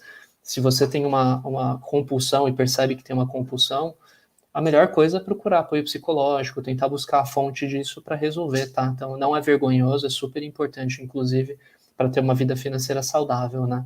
Fez isso, conseguiu ter mais resistência, evitar os gastos novos, tá na hora de começar a organizar as finanças. Aqui é onde a gente vai ganhar equilíbrio de fato, aquele desenho que eu mostrei para vocês que tem um gráfico, né, que mostra o crédito, mostra o investimento, ele começa a se resolver a partir desse ponto, né? E aqui, para ganhar equilíbrio, a gente vai falar, tá, dos métodos, das ferramentas. Não se iluda, tenta um método que funciona. Não adianta falar que vai começar a anotar, vai fazer uma planilha, na primeira semana não vai funcionar. Outra dica que é a mais, assim, é imprescindível para todo mundo, para guardar dinheiro, gente, paguem-se primeiro, tá? O pague-se primeiro é muito simples. Eu sei o dia do meu salário, no dia do meu salário eu vou pegar e já vou reservar uma parte do meu dinheiro para investimento. A gente costuma fazer o contrário, né? Ver o que sobra do dinheiro dos gastos do mês e investir, aqui a gente está invertendo, a gente vê o que sobra do investimento para consumir. Isso faz uma grande diferença no longo prazo, né? E tomar muito cuidado com os nossos custos ocultos. A gente tem alguns gastos que a gente não coloca no orçamento, vocês não vão colocar na planilha se vocês tiverem, né? Uma planilha, por exemplo, mas que são gastos que somam muito. Eu gosto de contar uma história pessoal que acho que até me fez me tornar planejador financeiro, que é a seguinte: eu trabalhava numa empresa há muito tempo atrás, já há mais de uma década atrás, e nessa empresa eu ganhava relativamente bem, tá, assim, e todo mês, apesar de ter gastos muito baixos na época, eu ainda não tinha despesa com casa, com família, eu terminava o mês, assim, eu tinha o cheque especial, aquele com 10 dias sem juros, né, e todo mês eu terminava mais ou menos R$800 negativo. E aí eu tenho um relacionamento de muito longo prazo, um relacionamento muito bom e que me ajuda muito nessa parte. A minha namorada, na época, ainda ela falou, não, vem cá, isso tá impossível, vem aqui que eu quero entender o que você tá gastando. E daí a gente pegou os extratos de alguns meses e começou a marcar, assim, o que é isso, o que é aquilo, o que é aquilo outro, né? E a gente descobriu que era coisa muito básica, do tipo, era um sorvete, era uma revista que eu gosto muito de ler, né, gosto de consumir revista, livro, então era uma revista, um livro, coisa assim que sozinha não dava R$10, não dava R$20, no dinheiro da época, né, e que hoje em dia valeria muito mais, é claro, né, mas que somando batia R$800 por mês, e o que funcionou para mim eu também não tinha controle financeiro na época de planilha, esse tipo de coisa, foi usar uma técnica que eu chamo de eu volto depois, né? Tudo que eu queria comprar, tudo que eu achava que era interessante, eu pensava, tá bom, mas eu volto depois. Queria um sorvete na hora do almoço, porque eu saí estressado, saí com a cabeça quente, falava, tá bom, na saída, quando eu vou sair do trabalho, se eu ainda quiser o sorvete, eu compro, eu não vou me privar do sorvete. Mas muitas vezes eu esquecia daquele gasto, então, assim, só isso me fez voltar para um orçamento muito, muito adequado, tá? Então, tomem muito cuidado com esses custos, porque eles são pequenos. É aquele cafezinho, né? Muita gente fala que você tem que tomar cuidado com o cafezinho, e é mesmo, tá? Mas, obviamente, não se privem daquilo que é importante para vocês, mas cuidado para não gastar com coisa que é inútil no dia a dia, né? Sim, fazendo aqui um comentário que o Henrique Pires fez no YouTube, Opa! o famoso iFood, né? Eu acho que na pandemia todo mundo percebeu o quanto que realmente vem numa conta só, né? Então a gente percebeu tanto que gasta aí com esse tipo de coisas que talvez antes a gente não percebia. E só para fazer um comentário, o professor Márcio perguntou para a gente, Gabriel, se a gente acha que as pessoas mudaram a relação com o dinheiro durante a pandemia. Não sei se você tem alguma opinião sobre isso. Eu acho que sim, de uma forma que foi, assim, eu acho que a gente tem alguns estudos que falam sobre gerações, né? As gerações que elas passam por crises, elas tendem a ser gerações que são mais, que economizam mais, que planejam mais, e aquelas gerações que passam por períodos de bonança, elas costumam ser mais gastadoras, né?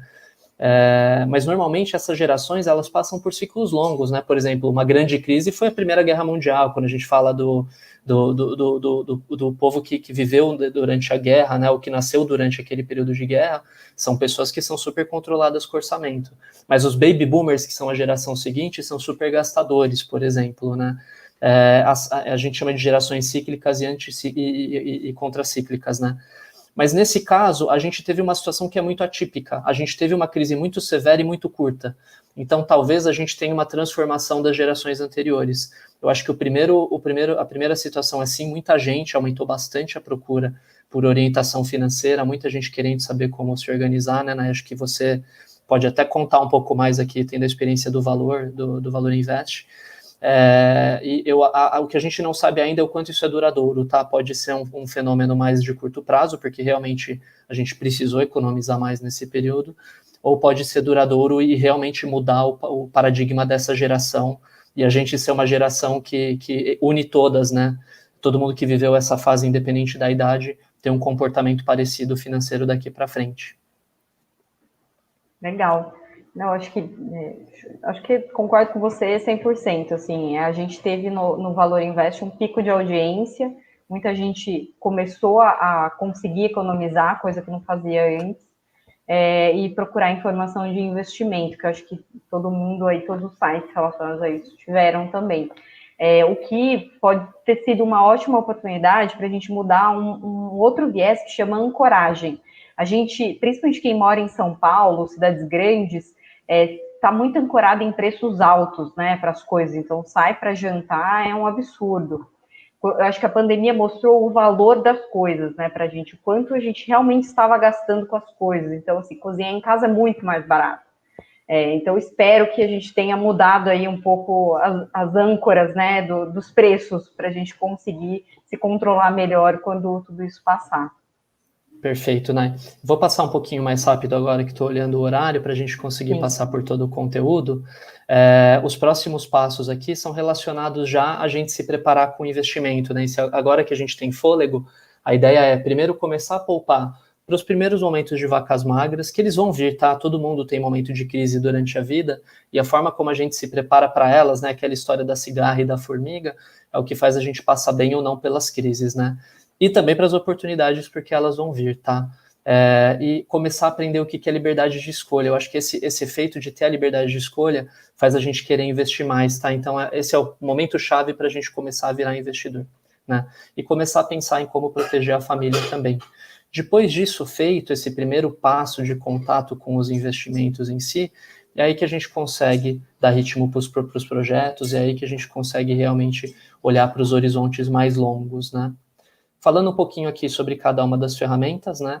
Crédito é um problema grande aqui no Brasil, tá, gente? 30% dos brasileiros começaram 2020 inadimplentes. A gente fez questão de trazer esse dado porque ele é um dado anterior à pandemia, tá? O que ele mostra que a inadimplência já era um problema antes da pandemia, apesar de provavelmente aumentar bastante. E a dívida média não é tão alta, se a gente for pensar de maneira geral, é de cerca de R$3.000. Mas para a maioria dos brasileiros isso são alguns meses de salário, já é uma dívida que é bastante difícil de controlar, né? E olha que interessante, apesar dessa questão de endividamento, 36% das pessoas costumam comprar produtos mesmo sem ter condições, tá? Então isso é muito importante pensar nisso, primeiro para a gente entender que não está sozinho, isso não é um problema só nosso, e dá para conversar sobre isso, mas para vocês verem, acho que quando a gente olha para o outro, a gente pensa quanto isso é absurdo. Então, se a gente olhou para o outro e pensou que é absurdo, agora está na hora de olhar para a gente e pensar se a gente está cometendo esse absurdo também, né? Como vocês tiveram uma excelente palestra sobre crédito, eu vou passar muito rápido aqui, mas eu acho que o recado aqui que é importante existem 3 tipos de crédito, tá? A gente pode falar que o crédito ele pode ser um fogo, ou usando uma analogia aqui de novo, um fogo que pode iluminar o seu caminho ou que ele pode incendiar a sua casa, tá? A diferença entre as duas coisas vai depender muito do tipo de crédito que vocês estão usando, né? Então, vamos dizer assim, se você conseguir fazer uma lanterna, né, aquelas lanternas antigas, com o crédito, você pode, de repente, antecipar sonhos que são importantes, como algum projeto que é inadiável, que por uma questão de oportunidade você não pode deixar passar. Vou dar um exemplo aqui, imagina uma oportunidade de fazer um MBA fora.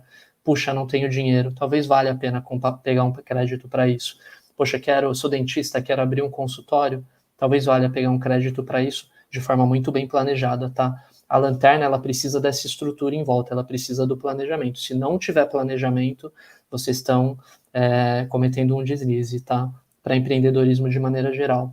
Agora, se a gente está usando crédito para acalmar aquela ansiedade, para fazer uma comprinha, para fazer um projeto que eu podia postergar, eu podia esperar um pouco, toma cuidado, não dá para saber para onde esse fogo vai, mas já tem um indício de que pode ser um fogo ruim aqui, tá? Agora, tô cobrindo conta com crédito, gente, quem faz esse processo, né, de pegar um crédito para pagar outro e tal, e vai fazendo isso, é péssimo em todos os sentidos, tá? É muito juro, não resolve o seu problema de fato e pode virar uma bola de neve, né? Usar crédito para fazer mercado, né? Tem uma dica de ouro que é assim, nunca se endivide por um prazo maior do que aquilo que você está comprando vai durar. E mercado é bem isso, né? Você faz a compra para o mês e tem dívida para 3 meses, tem alguma coisa muito complicada aqui. A 3 compras que você fizer, você já tem dívida para 9 meses, né? É mais ou menos essa conta aqui que tem que tomar muito cuidado. Se você está usando muito crédito para emergência, tudo que precisa usar crédito ou para pagar dívida, você está com um incêndio aí, precisa controlar. É óbvio que muitas vezes você vai renegociar o crédito e você usa crédito de fato para reduzir as suas dívidas, né? Então isso é um caminho, mas a ideia aqui, eu aprendi esses dias que o pessoal contém incêndio usando fogo, né? Do tipo queima uma parte da plantação ali do mato para que quando o fogo chegar ele não tenha como se alastrar. Acho que aqui é mais ou menos isso, tipo, se vai usar crédito, é usar crédito para impedir que aquele pior se alastre, tá? Mas sempre muito com esse cuidado. E aqui, dicas práticas, tá? E dicas que são de gente real, aqui vem da pesquisa Ambima, então são realmente verbalizações de verdade. Gente que conseguiu economizar, conseguiu resolver as dívidas, né? Cortando gastos como cigarro, bebida, saidinha, festa, trocar a escola do filho. Escola é uma coisa muito importante, mas, poxa, se tá pesando no orçamento, talvez seja melhor resolver agora do que, de repente, ter uma situação que acontece, tá? Do tipo, você tem uma escola muito boa, de repente fica tão difícil sustentar que a criança vai para uma escola muito ruim, né? Talvez seja melhor diminuir um pouco a qualidade de uma forma que seja mais compatível, né? Trabalhar em 2 serviços, né? Poupava em um, vivia com o dinheiro do outro, pode ser um caminho durante algum tempo, né? A Nai já trouxe muitos exemplos aqui, então evitar situações que vão te fazer gastar, tentar sair sem cartão de crédito ou cortar o cartão de crédito em alguns casos, tá? Usar a minha dica aqui de comprar na próxima, né? Deixar para a próxima, que é bem importante, né? Não tentar, a gente falou também, né? Não tenta tirar vantagem de todas as promoções. As promoções são feitas para vocês acharem que estão tirando vantagem, mas normalmente quem está tirando vantagem é quem está vendendo, tá? E tomar muito cuidado com os gastos ocultos, né? Quer me complementar aqui, Nai, em alguma coisa? Não, acho que foi perfeito, é isso mesmo. Se alguém tiver mais alguma dica aí também, fica aberto aí o chat. Coloca no chat, é muito bom, a gente traz nas próximas, inclusive, né? Agora, para falar aqui sobre controle orçamentário, tá? Aqui, acho que é o maior desafio, controlar fluxo de caixa. Esse número sempre me surpreende, tá? 81% dos brasileiros sabem pouco ou nada sobre as próprias finanças, tá? Não é sobre finanças, é sobre as próprias finanças. É um número muito alto, né, de gente que não faz ideia se está sobrando dinheiro, se não está, como é que vai fechar o orçamento, né? 50% fecharam o último mês antes dessa pesquisa no vermelho, mais da metade fechou no vermelho ou no 0 a 0. Não sobrou nada, né? E é natural, se eu não sei o quanto vai me sobrar, é natural que eu não consiga ter esse controle, né? E 37% dos brasileiros, a gente aprendeu isso, é triste porque eu tinha esse dado antes da pandemia, e é triste ver que aconteceu, né? Mas 37% dos brasileiros não conseguiriam se manter por 3 meses, e 20% deles nem por um mês, tá? O dado prático tá aí, acho que a gente nem precisa falar muito sobre isso, né? E quando a gente pergunta o porquê, as pessoas dizem, tá? Não sou eu que estou trazendo esse dado, que não conseguiram guardar ou controlar o orçamento por falta de disciplina, porque não conseguem reunir todas as informações, não conseguem controlar, lembrar de todos os pagamentos, falta tempo para olhar, não sabe calcular juros, de repente, para uma questão de dívidas, né, aqui, de quanto que vai pagar e tudo mais, né, mas dá para ver aqui que o grande problema é a gente parar, o problema é comportamental, o problema não é saber, né, é a gente parar e conseguir fazer esse controle acontecer de forma prática. Então aqui, gente, talvez esse seja o slide mais importante que vocês têm. Eu vou já pedir desculpa de antemão se algum dos hiperlinks não estiver funcionando, porque eles são um pouco antigos, mas aqui estão algumas dicas práticas de como fazer isso, tá? Vou pedir para vocês fazerem um outro autodiagnóstico, tá bom? Da esquerda para a direita de novo. Como que vocês conseguem se controlar em termos de orçamento? Vocês são completamente descontrolados em termos de orçamento? Vamos pensar mais nas soluções da esquerda. Vocês são pessoas que têm controle, sabem como se organizar, conseguem parar para colocar essa disciplina no dia a dia? Talvez as ferramentas mais à direita sejam mais úteis para vocês. Elas podem ser super complementares, então se vocês acharem que mais de uma cabe para vocês, as dicas da esquerda normalmente funcionam para todo mundo, por exemplo, aproveitem, tá? Então, ó, vamos falar de quem tem mais controle para quem tem menos controle, né? Deixar a situação mais difícil para o final. Para quem tem mais controle, gente, o que mais funciona são as planilhas financeiras. Eu peguei 2 planilhas que estão disponíveis aí do site da Rico.com, do Guia Bolso. São planilhas muito boas, tá? Abri e testei antes de sugerir para vocês. Vejam qual funciona melhor se vocês ainda não tiverem. A planilha é boa porque é fácil para calcular, é fácil para eventualmente projetar. Para quem tem a capacidade de se organizar com planilha, é uma ferramenta que realmente é muito prática, assim, e tende a ser a melhor de todas, tá? Permite um nível de personalização que é difícil nas outras ferramentas. Eu, inclusive, hoje me organizo com planilha, eu tenho a minha, que é quase uma máquina de tanta coisa que ela faz, né? Gabriel, você é qual perfil da Ambima? Eu acho que eu sou mais planejador, viu, Nay? Eu acho que eu tento puxar o sonhador para o planejador. Eu diria que, assim, eu sonho muito, eu tenho muito plano, muito projeto, muita ideia, mas algumas delas eu consigo fazer vingar. Eu acho que eu tô mais ou menos nesse meio termo aqui, né? Então mas a planilha funciona bem. Muito, para o planejador eu acho que funciona bem. E o segundo, que tem muita gente que não lida bem com o computador, tá? Eu, particularmente, assim, eu gosto de usar a planilha, mas eu tenho uma resistência, eu demoro para atualizar minha planilha pelo menos um mês, sei lá, porque demora para ligar computador, tudo. Então tem muita gente que se adapta muito bem com controle manual, faz um caderninho. Eu tenho uma antiga chefe aqui de anos atrás, que ela tinha um caderno que ela anotava tudo, assim, eu achava incrível. Acho que foi meu primeiro exemplo de controle orçamentário que eu já tive na vida, e era no caderninho mesmo, e super bem feito, super controlada.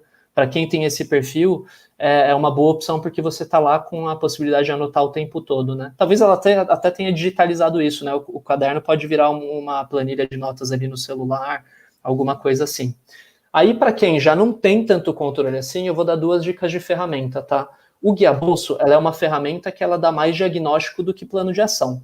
Então, o Guia Bolso é uma ferramenta para quem gosta de olhar os dados e pensar, opa, tô querendo saber quais são os meus problemas e a partir dela, tirar algum insight de como melhorar o orçamento. Então, eu diria que o Guia Bolso é a forma prática de você ter uma planilha, talvez.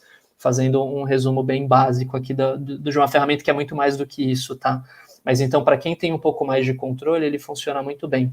O Olivia, ele também serve para controle orçamentário, mas a proposta é conversar um pouco mais, ele dá dicas, ele é mais conversacional, então ele já começa a ir mais para o comportamental e pode ser legal para aquelas pessoas que já têm um pouco mais de dificuldade para orçamento, né? Acho que todas essas aqui, elas exigem algum tipo de disciplina, tá? Porque mesmo Guia Bolso, mesmo Olivia, às vezes a ferramenta não funciona tão bem, você precisa estar disposto a fazer aquilo que ela está propondo, né? Então, se vocês estiverem no lado mais oposto aqui da falta de controle, um pouco do que a gente vê no perfil despreocupado, por exemplo, aí você tem que ir para um controle que vai nas atitudes, tá? Corta cartão de crédito e passa a usar dinheiro físico. É óbvio que a gente sabe que tem muitos problemas, né, riscos em usar dinheiro físico, mas nesse caso, talvez o risco de você gastar o dinheiro seja maior do que o risco de você ser roubado com o dinheiro, tá? Então, pensem bastante em usar o dinheiro físico, porque existe um conceito muito importante da economia comportamental, que é a pain of pain, que a gente fala, dor de pagar, né? A gente vê aquela nota de R$100 sendo quebrada em uma nota de 50 e mais uns trocados, dói. Então, a gente tende a gastar menos. A gente vê o dinheiro diminuindo de forma tangível, faz com que a gente tenha mais controle sobre ele. Nai, você quer me complementar aqui? Não, é usar a versão aperta a seu favor, né? Exatamente, perfeito, né? Essa dor aqui de ter que gastar, quebrar o dinheiro ali. Agora com a nota de R$200 ainda, gente, essa dor vai se fragmentando, né? Vai doer de 200 para 100, depois vai doer de 100 para 50, depois de 50 para 10, então aproveitem essa dica aqui. Usar envelopes, tá? Essa é uma dica muito prática e muito útil, porque você consegue separar o dinheiro por finalidades. Um envelope, no limite, tá? Se vocês forem muito descontrolados, pode até servir para uma reserva de emergência, tá? A nossa recomendação é que isso seja investido em algum investimento mesmo, que seja fácil de resgatar. Mas no limite, usa até um envelope para do tipo, esse envelope é para eu pegar se tiver dando tudo errado na minha vida. E daí separa, né? Esse daqui é o que eu vou gastar com comida, esse daqui é o que eu vou gastar com lazer, isso daqui é o que eu vou gastar com roupa, né? E o que vai acontecer é, se um envelope seu acabar, parou. Se não der para parar, putz, acabei aqui gastando mais com comida do que eu devia. Você vai começar a perceber que isso tem um custo. Você vai ter que tirar do seu lazer, você vai ter que tirar da sua roupa, você vai ter que tirar de outro envelope. Isso deixa mais tangível a questão do controle financeiro. O Pague-se Primeiro, que a gente já falou aqui, é essencial nesse caso, tá? Se você não faz, faça. E para isso, a dica aqui é explorar ferramentas de aplicação automática. É muito comum ter, tá? Então, a maioria dos bancos, instituições, tem alguma forma de você programar as aplicações, inclusive em diversos tipos de investimentos, né? Então, assim, eu sei o dia que vai cair meu salário, eu já vou programar para poupar R$100, para poupar R$200, o que couber naquele momento, né? Isso vai ser muito, mas muito importante para você começar a ter uma sobra orçamentária, tá bom? Espero que esse slide aqui tenha sido muito útil para todos vocês, inclusive, né? E as dicas práticas de novo aqui, eu guardei dinheiro na poupança, depois eu me convenci que eu não tinha esse dinheiro, isso daqui é uma dica muito boa, esquecer que ele existe, né? A cada mês fechado eu guardo o meu próprio dízimo, eu guardo 10% do meu salário, é uma dica prática também, né? E quem conseguiu guardar dinheiro em 2018 fez isso cortando gastos. Não tem truque, né? Aqui é economizar, e economizando 13%, somando os dois aqui, a gente está falando de 84%, então, só de gente que de alguma forma buscou economizar, né? Acho que é o caminho mesmo, né? E aqui falando de investimento, tá? A maioria dos brasileiros não investe, ainda é uma dor, 75% dos brasileiros não investiram nada em 2018, segundo a Ambima, né? 56% desses brasileiros não tinham qualquer investimento, então mais da metade dos brasileiros não tem investimento. E 90% de quem se aposentou, lembra dos riscos financeiros que eu comentei com vocês, depende de aposentadoria da Previdência Pública, tá? 90% é muita gente que tem essa dependência, né? Uma frase aqui da Margaret Thatcher que eu acho incrível, tá? Ninguém se lembraria do bom samaritano da Bíblia, né, para quem conhece essa referência, se ele só tivesse boas intenções. Ele também tinha dinheiro, né? Eu acho que traz um pouco daquela questão do propósito do dinheiro ali na frente, tá? E aqui, falando bem rapidamente sobre como funcionam os investimentos, vocês vão ter uma aula só sobre isso, né? Vocês podem ter investimentos em renda fixa ou em renda variável, né? Em renda fixa, vocês estão emprestando dinheiro para alguma instituição. Em renda variável, vocês estão participando do resultado de algum ativo, como uma empresa, como uma moeda, por exemplo, né? Então, no primeiro caso, você ganha juros, você ganha algum rendimento atrelado a juros, como inflação mais alguma coisa, uma taxa pré-definida ou uma taxa que seja baseada na taxa de juros corrente, que a Nai já comentou aqui, que está muito baixa hoje em dia, ou você pode investir e ter ações de uma empresa, comprar moedas, comprar commodities, eventualmente em bolsa, e ter uma carteira mais diversificada, né? Aqui tem uma lista de alguns possíveis ativos, eu vou passar aqui rápido, né? Mas aqui é mais para ilustrar que existem bastante ativos, tanto de renda fixa quanto de renda variável, e que existem ativos que combinam isso, como os fundos de investimento e a previdência, para quem quiser mais perfis de risco diferentes, né? A gente vai detalhar isso nas últimas 2 aulas com o professor Márcio. Perfeito. E acho que, assim, essas aulas vão ser essenciais para vocês aprenderem como investir, tá? E aqui, assim, o propósito, de novo, ele é muito importante, né? Então, a gente vê aqui que 50% de quem investe busca segurança financeira, busca ter um dinheiro para o imprevisto mesmo, né? Só 20% estão interessados no retorno. Então, não tem problema nenhum você querer ter um investimento mais conservador. Eventualmente, isso está mais adequado para o seu momento de vida, né? E infelizmente pela falta de conhecimento que isso mostra, tá? Mas quase 90% de quem investe na poupança, ou quase 90% do dinheiro investido está na poupança, né? Quem quiser buscar essa segurança pode buscar CDB, fundos, Tesouro Selic ou poupança, são alternativas que dá para começar hoje sem problema nenhum, tá bom? Contas digitais também, né? Acho que é uma novidade aí dos últimos anos para gente, que já tem contas que rendem aí 100% do CDI. Exatamente, é uma boa dica, viu, Nay? Assim, a conta digital, eu acho que ela tem um problema comportamental que pode surgir, que é o fato de você misturar um pouco o investimento com o dinheiro da conta. Então, acho que até certo ponto é muito útil, mas ela pode, para alguém que ainda não tem esse controle orçamentário, atrapalhar um pouco nessa divisão. Parece que você tem mais dinheiro do que o que você de fato deveria ter, se você estivesse pensando que uma parte disso é destinado para investimento, tá? Pode dar uma ilusão ótica ali que pode ser importante, mas é uma ótima solução pela praticidade que ela traz também, né? E para aposentadoria, para quem estiver pensando nisso, tem uma dica muito interessante aqui que foi criada dentro do Itaú, né, onde eu trabalho, pelo Martim Iglesias e mais a equipe, a nossa equipe aqui, que é uma equipe muito boa aqui nessa parte de orientação financeira, que é um 369, né? E a dica aqui se você tiver aos 35 anos pensando em se aposentar, você deveria ter cerca de 1 ano do seu salário atual guardado, tá? Aos 45 anos, deveria ter 3 anos de salário atual guardado. Aos 55 anos, deveria ter em torno de 6 anos de salário guardados e aos 65, 9 anos de salário guardado. Essa dica é importante porque dá um pouco do diagnóstico do quanto vocês estão próximos de ter dinheiro para aposentadoria ou não, né? É super importante aqui ponderar isso para tentar correr atrás, tá? Fugir do efeito avestruz aqui, não enfiar a cabeça na parede. E tem uma dica prática aqui, né? Se vocês ainda são jovens, até os 40 anos de idade, a dica do quanto poupar é a sua idade atual menos 15. Eu tô com 32 anos agora, eu deveria poupar cerca de 17% se eu estivesse começando hoje. Aos 45 anos, a idade menos 10. Então, se eu tenho 45, eu deveria poupar 35%. Depois dos 50 fica muito difícil, tá? Então esse recado é importante para vocês também. É a idade mesmo que tem que guardar de percentual. Tenho 60 anos, eu precisaria guardar 60% do meu orçamento para ter chance de me aposentar da forma correta, né? Então fica mais difícil com o tempo, então é importante cuidar disso desde cedo, tá bom? A última dica para a gente fechar essa parte de investimento, pensem em diversificar, porque a diversificação ela é muito importante para diluir os riscos, tá? Esse slide, ele mostra o que a gente chama de diversificação ingênua. Eu peguei só a rentabilidade dos ativos, ponderei da mesma forma. Essa linha amarela mais grossa é a ponderação aqui igual dos ativos, como se fosse uma carteira. E o que dá para a gente ver? Ó, de janeiro de 2019 até dezembro de 2019, a carteira teria rendido 112 reais, a cada 100 reais teria rendido 12 reais, né, quase 13 reais aqui, né? A bolsa foi muito melhor do que isso, rendeu 31, mas a gente teve outros ativos como o dólar que renderam muito pior, né? Rendeu só 4 reais aqui a cada 100 investidos. Você vai falar, pelo gráfico que a gente deveria fazer é não investir no dólar, por exemplo, que o dólar só atrapalhou aqui, né? Diminuiu o resultado médio. Um mês depois, olha que interessante o que aconteceu. De fevereiro até janeiro, até o final de janeiro de 2020, eu só corri um mês para frente. O dólar foi o que ajudou, junto com a bolsa, a segurar a carteira em um mês que foi super ruim.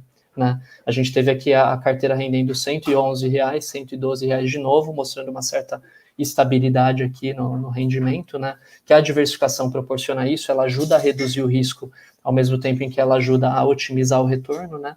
E os ativos que se desempenharam melhor foram completamente diferentes, né? Se a gente olha a ordem aqui, não tem nada a ver com os ativos que foram de um mês para o outro. Então, a diversificação é um exercício de humildade de que a gente não consegue saber qual que vai ser o próximo grande case o tempo todo. Então, essa é uma dica aqui de ouro para quem estiver investindo para longo prazo, sempre pensar em diversificar conforme o perfil de investidor, tá? Isso é só uma diversificação genérica, não pode ser levada para a prática, tá? E aqui é o último slide dessa conversa, um pouquinho das dicas do que vocês podem começar a olhar daqui para frente, né, em termos de investimento. Se estiverem buscando segurança, já dá para começar agora com CDB-DI, Fundo DI, Tesouro Selic, no limite na poupança, não é o mais indicado, mas pode ser também.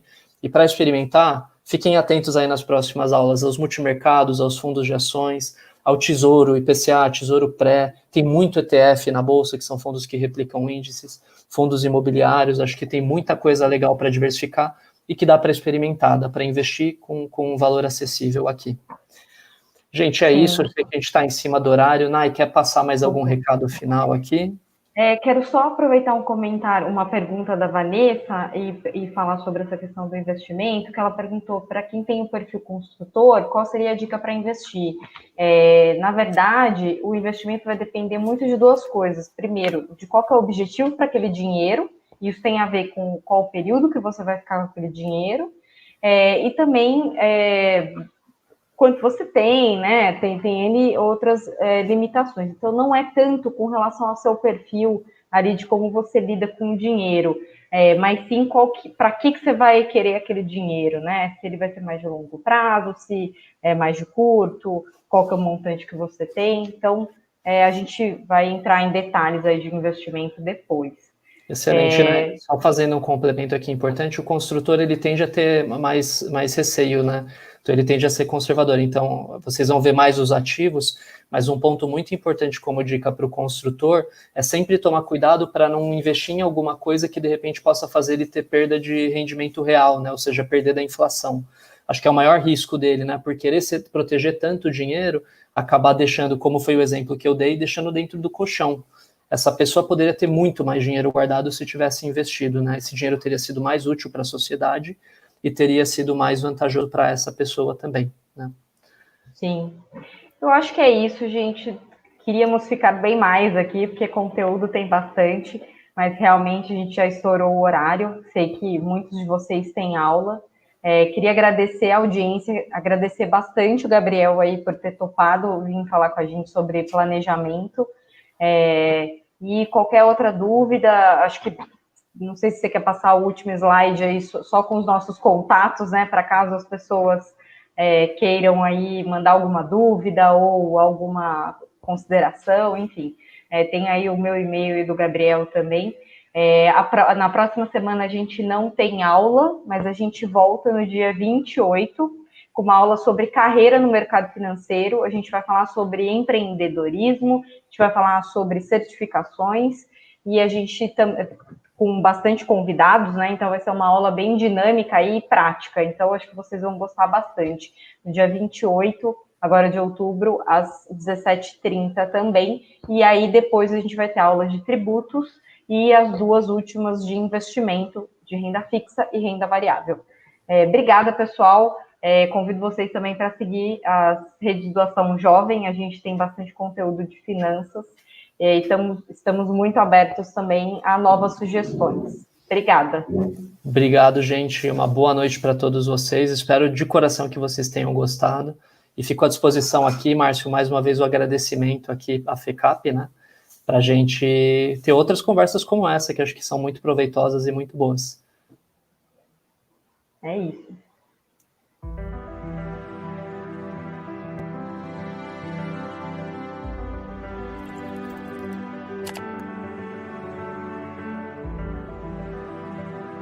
Há 118 anos, 2 visionários se juntaram para criar a primeira escola de comércio do Brasil. De lá para cá, a FECAP não parou de juntar. Juntamos sonhos, somamos esforços, aproximamos talentos e empresas. Juntamos quem é diferente, unimos fronteiras, colecionamos conquistas. Somamos conhecimento, unimos a tradição e o novo. Juntos, misturados, conectados. O que nos junta vai além do espaço físico da sala de aula. O que nos une é o espírito alvarista de trabalho em equipe, cooperação e inovação. Estar junto é ter alguém com quem contar. Estar junto é ter alguém para nos incentivar. Junte-se a nós. Juntos, iremos cada vez mais longe. Na FECAP, a gente realiza juntos. FECAP. 118 anos juntando tradição e juventude.